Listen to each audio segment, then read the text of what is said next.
Hey, what is shaking, everybody? So today I'm going to be teaching you a very, very important scale, and so if you're a beginner, this is going to be a very big step for you. I'm going to be teaching you the minor pentatonic scale. Now, this is probably going to be one of the most important guitar scales that you'll ever learn, to be honest with you. When you're listening to your favorite blues, rock, or metal songs, or country songs, chances are it came from this scale that I'm going to be teaching you today. So by the end of this lesson, you should have a good handle on the first shape of the minor pentatonic scale and how to use it to make your playing sound pretty dang good. So what exactly is the pentatonic scale? Let's break it down. Penta means 5. So when relating it to the pentatonic scale, it's just a 5-note scale. Instead of using a 7-note scale like the major or minor scales, we are only using 5. Now what that does is it makes it sound a lot cleaner, catchier, and it's much, much easier to play on guitar. So for example, let's just take the C major scale. 1, 2, 3, 4, 5, 6, 7, octave, 8. Now the pentatonic scale is 5 notes, so we omit that 4th and that 7th. So it's 1, 2, 3, 4, 5, octave.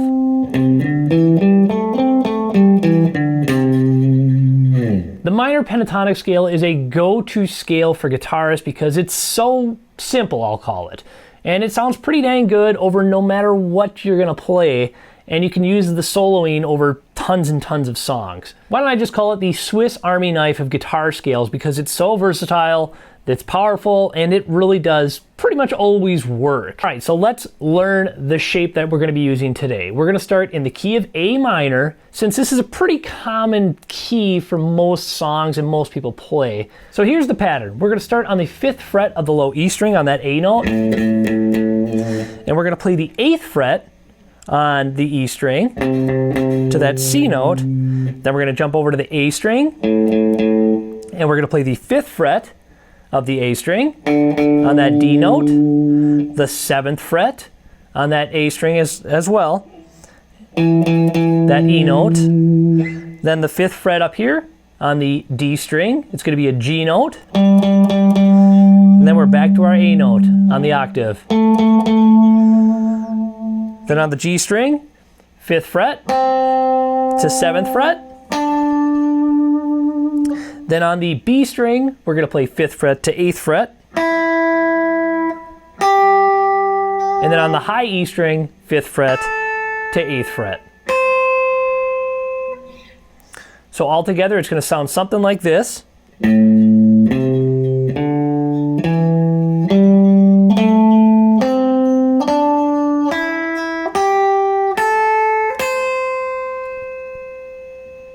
So we can play that ascending, and then descending as well.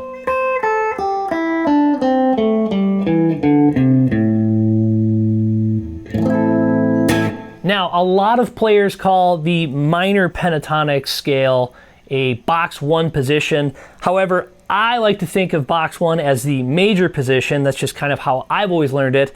You can learn it either way. Either way is probably acceptable in music, but you're only memorizing just one scale shape at this time, and you will use it forever, this. But I will go into detail more and more about the pentatonic because there's a major 1, 2, and there's 5 different patterns that you can use up the neck. But again, we're just going to focus on this one box position so far. Now, why is this scale so useful? Well, blues and rock solos, almost every player you can think of, Clapton, Page, Angus Young, AC/DC, they all use this exact shape. A lot of country music uses this shape. There's a lot of improvising that can be done.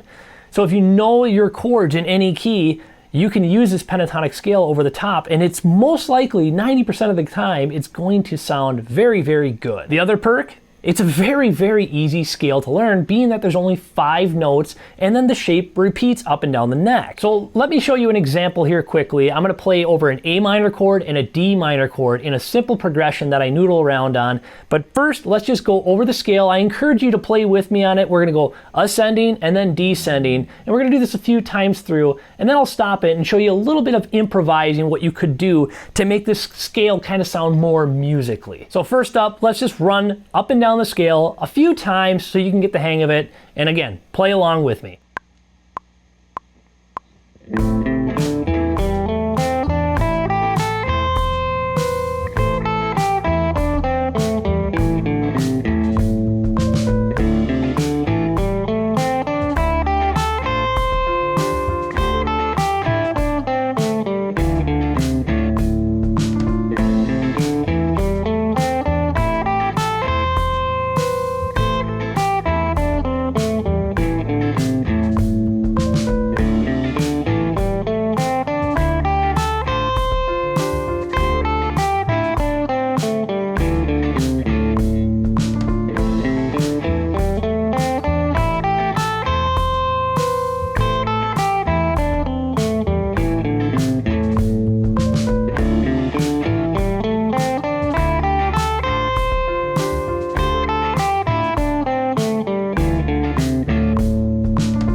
Now in this run through, I'm just going to improvise a little bit. I'm just going to stay right in this box position, and I'll show you how you can make it sound a little bit musical by not even going far on the neck, just staying in this little tiny box that we have created for ourselves right here.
So for those of you who are very new to this scale, let's just kind of go over a few exercise tips that I have for you so you can kind of build that dexterity and master this part of the guitar. Again, playing the scale up and down its position is very helpful. It is going to build the dexterity that you need. So simply just playing the scale up and down multiple times, ascending and descending like we did in the jam track, just simply repeat that to a metronome.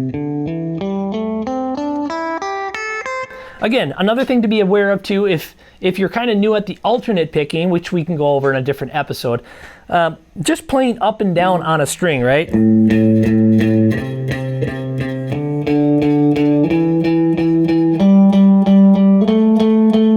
Now, if that's too difficult for you right now, that's okay. That's probably normal if you're a beginner. Also, just downstrokes is fine.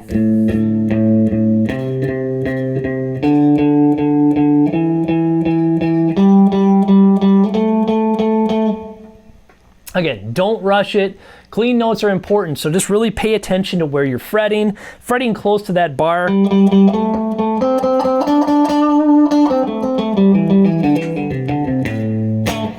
And again, continue to do that until you got the hang of the whole box position. And try doing like 2-note sequences on each string, so something like that kind of helps build some flow in the pattern itself, and it also, again, keeps you kind of in that pattern, learning that scale. And then last but not least, try just noodling with this pentatonic scale. Try making your own licks, you know, something like a pull-off. You know, kind of getting that little vibe too, making it more musical, hammer-ons. give it some vibrato, you know. And if you got a jam track or your metronome, just again, if you got something like you're working over an A minor chord, just a little slide in right into the A note, you know. Just getting the feel of the time.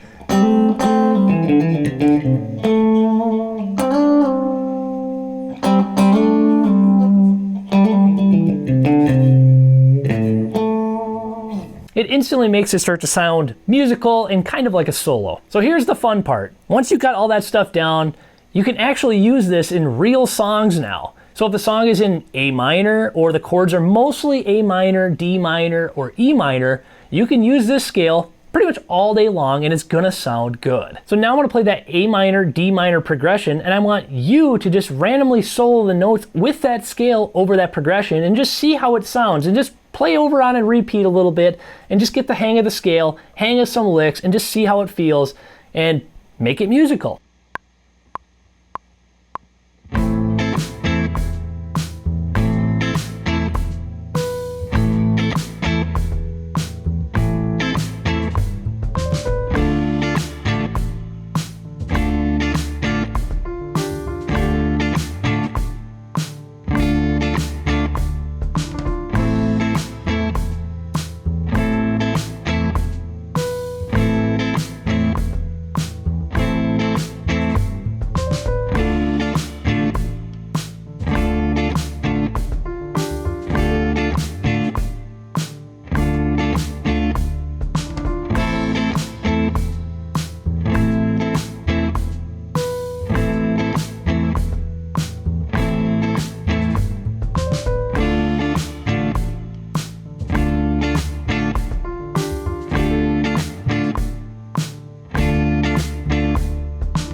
Now, do you see how it feels natural, how it fits over just an A minor and a D minor? Sounds pretty dang good. That's why the pentatonic scale is the first scale that you pretty much should learn for soloing. And there you have it. I'll leave it there for this episode of the minor pentatonic scale, your very first step into lead guitar and soloing. Again, only 5 notes, and it sounds incredibly powerful. So again, practice that scale shape every day until you get the hang of it, play it slowly, and then start experimenting with those little licks and phrasing like we did before. And before long, you're gonna be making your own solos. So I think next time I'm gonna try to connect this shape to a few other positions on the neck so you're not just stuck in one position, and it'll start to make more sense musically once we start unlocking the fretboard is what I'll call it. So if this helped, hit the like button, consider subscribing because it does help my channel. And again, thank you so much for taking a listen. We'll catch you in the next one.